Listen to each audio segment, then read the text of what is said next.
மேஷராசி அன்பர்களுக்கு வணக்கம். இந்த மேஷராசி மேஷ லக்னத்தில் பிறந்தவர்களுக்கு இந்த சனி பயிற்சி சாதகமாக. சனி பொறுத்தவரையிலையும் 10ஆம் இடத்துக்கும் 11ஆம் இடத்துக்கும் ஆதிபத்தியம் பெற்று 12ஆம் இடத்துல இருக்கார். 7 சனி கமிட் ஆகிடுச்சு. அதாவது விரயஸ்தானத்தில் சனி பகவான் இருக்கார். நீங்கள் என்ன பண்ணுவீங்கன்னா, தொழிலுக்காக கடனை வாங்கி தொழிலை விரிவாக்கம் பண்ணுறேன்ற பேரில் தொழிலை இது பண்ணுவீங்க. பட் இருந்தாலும் உங்களுக்கு பொறுத்தவரையிலையும் அசுப செலவுகள் ஏற்படும். அதெல்லாம் சுப செலவாக மாற்றிக்கொள்ளுங்கள். காசு பணம் இருந்தால் 7 சனி அசுப செலவை ஏற்படுத்தக்கூடிய ஒரு நிலை இருக்கும்.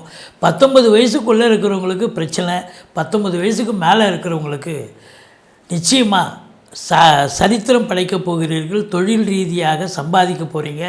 ஒரு சிலருக்கு தொழில் ரீதியாக ஆன்சைட் ஆப்பர்ச்சுனிட்டி, வெளிநாட்டு வேலை கண்டிப்பாக கிடைக்கக்கூடிய ஒரு சூழலும் அமையப்போகிறது. நன்றி. வாழ்க வளமுடன்.